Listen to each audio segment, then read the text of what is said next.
Now, how does this relate to China? Well, it's not natural gas that's subterranean. It's the trillions of dollars that they're putting in Chinese securities into our markets.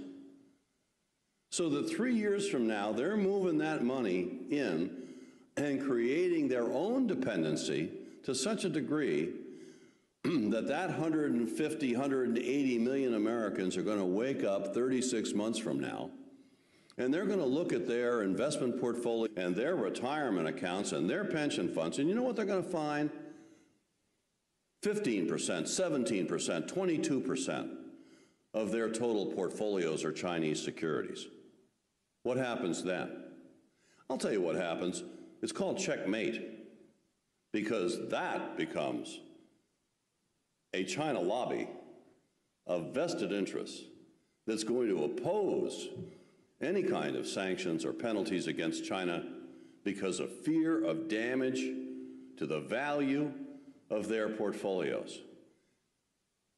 We think of the strength of the China lobby today in American business and how influential they are, and they are. That's Mary Poppins next to what we're talking about. And the Chinese counted on the fact that this session would never be held, that this kind of awareness, this burgeoning movement, bipartisan, wouldn't happen.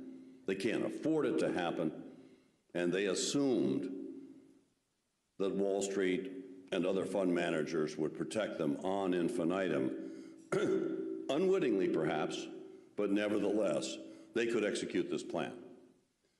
So there's more to talk about, but I would urge you to understand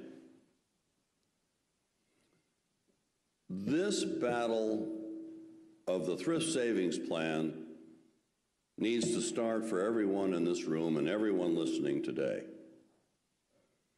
We cannot permit the companies that I just recounted to you, who they are, who they really are, what they do, the insidious nature of their activities, both as national security and human rights abusers. They cannot be in the portfolios of our military men and women. They cannot be in the portfolios of the cabinet, the Joint Chiefs of Staff, our combatant commanders, and too many others to name. That 5.7 million federal employees paid for with our money.